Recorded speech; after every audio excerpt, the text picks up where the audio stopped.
নিজ সাংসদ উন্নয়ন তহবিল থেকে উত্তর ত্রিপুরা জেলার অন্তর্গত কদমতলা কর্তৃ বিধানসভার পাইওনিয়ার ইয়ুথ ক্লাবে একটি অ্যাম্বুলেন্স প্রদান করেন সাংসদ রাজীব ভট্টাচার্য। সোমবার এক অনুষ্ঠানের মাধ্যমে এই অ্যাম্বুলেন্স পরিষেবার আনুষ্ঠানিক সূচনা করা হয়। এ উপলক্ষে এদিন সংশ্লিষ্ট ক্লাব প্রাঙ্গণে আয়োজিত অনুষ্ঠানে উপস্থিত ছিলেন সাংসদ রাজীব ভট্টাচার্য। এদিন সবুজ পতাকা নেড়ে এই অ্যাম্বুলেন্স পরিষেবার সূচনা করেন সাংসদ। এদিন সংবাদ মাধ্যমের মুখোমুখি হয়ে সাংসদ বলেন, ভারতীয় জনতা পার্টির মূল উদ্দেশ্য হল রাজনীতির ঊর্ধ্বে উঠে সমাজের সেবা করা।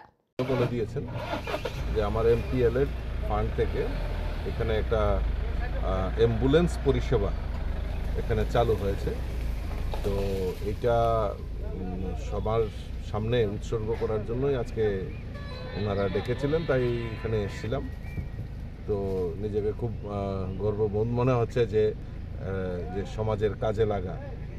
আমাদের মূল উদ্দেশ্য সেটা হলো রাজনীতি নয়, রাজনীতির ঊর্ধ্বে সমাজের জন্য কাজ করা।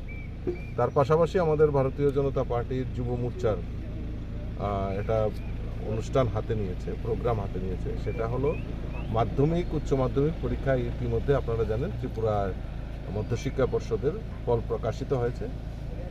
এই যারা এই মাধ্যমিক এবং উচ্চ মাধ্যমিক পরীক্ষায় উত্তীর্ণ হয়েছে তাদেরকে সম্বর্ধনা করার একটা অনুষ্ঠান প্রোগ্রাম আমাদের যুব মোর্চার ভাইয়েরা নিয়েছে, ভাই বোনেরা নিয়েছে। তারই অঙ্গ হিসাবে আমরা বিভিন্ন ছাত্রছাত্রীদের বাড়িতে যাচ্ছি, তাদের সম্বর্ধনা করছি। মানে আগামী দিন তাদের উজ্জ্বল ভবিষ্যতের এবং তাদেরকে ইন্সপায়ার করার জন্যই কিন্তু আমরা আজকে এই অনুষ্ঠানটা নিয়েছি আমার যুবক ভাই বোনেরা। তো তারই অঙ্গ হিসাবে আমি যেহেতু কদমতলাতে এসেছি, আমার যুব মোর্চার যিনি জেলার দায়িত্বে আছেন উনি আগ্রহ প্রকাশ করলেন যে আমরা কয়েকটা জায়গাতে কয়েকটা বাড়িতে আমরা যেতে চাই। তাই এখানে কদমতলাতে তিনজনের সঙ্গে আমি ছাত্রছাত্রীর সঙ্গে দেখা করেছি এবং তাদেরকে আগামী দিন উজ্জ্বল ভবিষ্যতের জন্য প্রার্থনা করেছি। ধন্যবাদ। পাশাপাশি কদমতলা কর্তৃ বিধানসভা কেন্দ্রের যুব মোর্চার উদ্যোগে এদিন সংশ্লিষ্ট বিধানসভা কেন্দ্রের মাধ্যমিক উচ্চ মাধ্যমিক উত্তীর্ণ কৃত ছাত্রছাত্রীদের বাড়ি বাড়ি গিয়ে সংবর্ধনা প্রদান করা হয়।